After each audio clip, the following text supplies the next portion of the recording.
Yep, that's me. You're probably wondering how I ended up in this situation.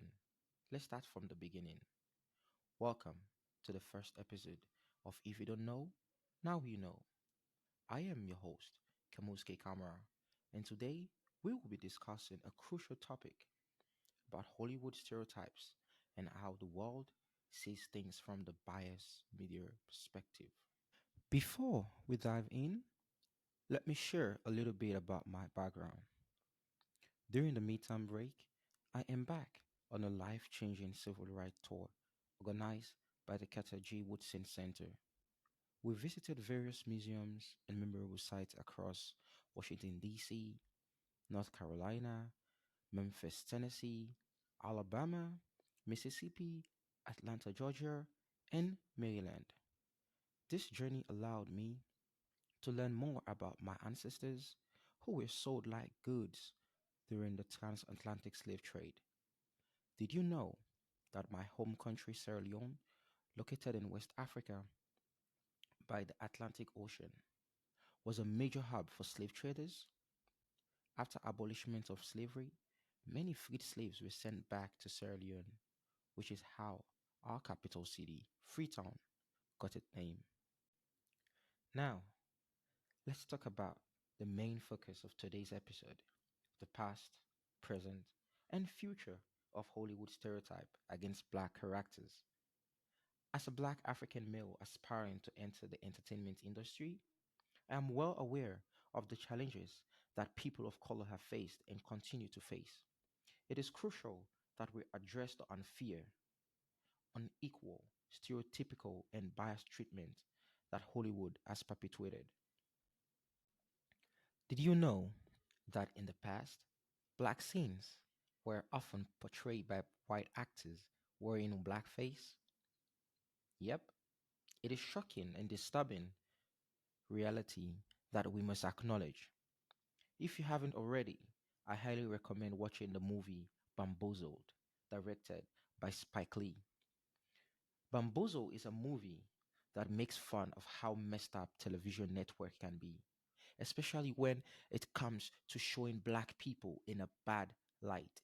The main character is Per Delacour, a young, smart black man who went to Harvard.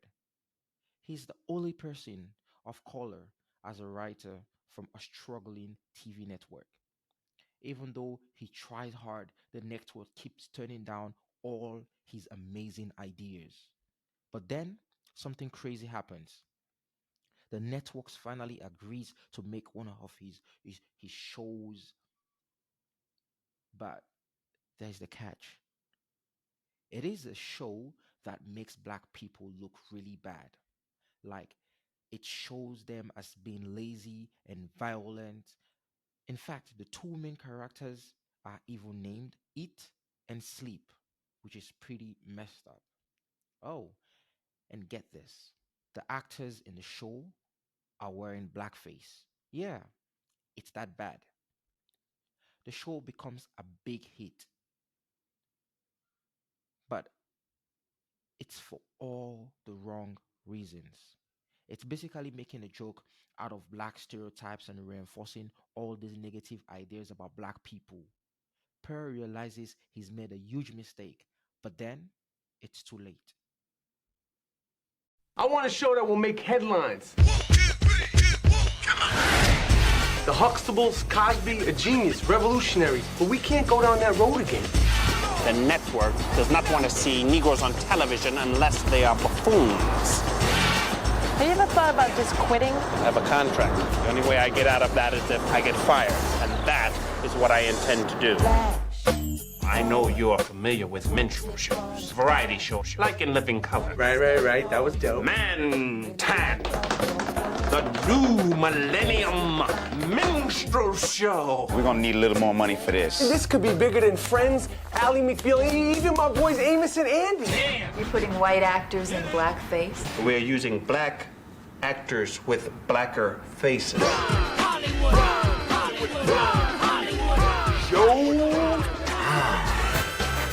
this fall. Right on, man. Yeah, great show. You won't believe what's coming to your television. Sleep and Eat and Mantan are lazy and unemployed. Do your stuff. But we are certainly not saying anything about the entire African American community. What's I want you all to go to your windows. We talking about revolution. Go to your windows and yell out, I am not gonna take it anymore!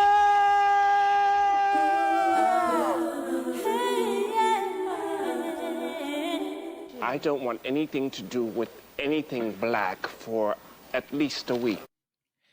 I don't want to be a spoiler, so I will just allow you to go watch the movie in peace yourself. And then in my next episode, we can continue this conversation to dive deep and explore how other movies, and even till today, how movies and Hollywood are perpetuating. For example, let's also take one of the most recent movies, Black Panther. You know, one thing is very clear how Hollywood and the movie industry in general try to make you see Africa in a different lens. First of all, they try to make you see the continent as a huge savanna vastland. Not only to stop there, but make you think it's so underdeveloped, so unsafe, with no infrastructure.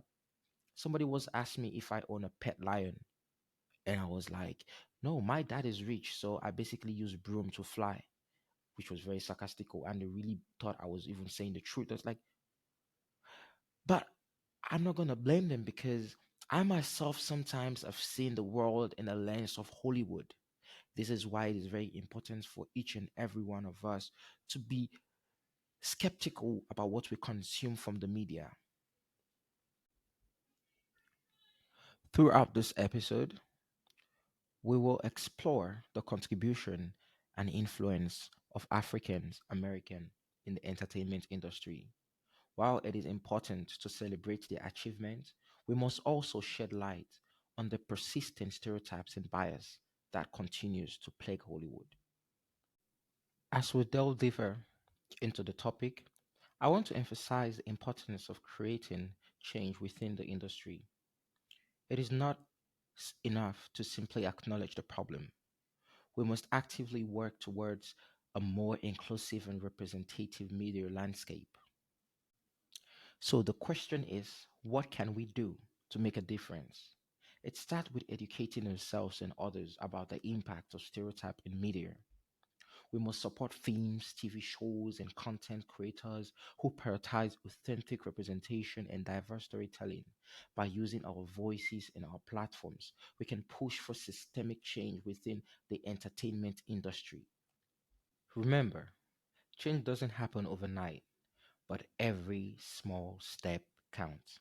Whether you're an aspiring filmmaker, an actor in the athletic field, I know most of you like being in TikTok, but trust me, you can make the little possible change using your platform. Or simply a consumer of media, which I believe 90% of this class is. You have the power to make a difference, and I believe you will make a difference. As we wrap up this episode, I want to leave you with a call to action. Yes, that's right. Take a moment to reflect on this media, the media you consume, and ask yourself, are the stories and the characters I see truly representative of the world around me? If not, what can you do to support a more diverse and inclusive content? Thank you for joining me on this journey of understanding and activism. I hate to go, but I have to go. But remember, together we can work towards a future where Hollywood stereotype are a thing of the past and where all voices and experiences are celebrated on screen. Don't forget to subscribe to If You Don't Know, Now You Know for more engaging conversations about important issues. Until next time, keep learning, keep growing, and keep pushing for change. You thought I was gone? Nah, click that subscribe button, comment, and share. Now I can go in peace. knowing this class have learned something new.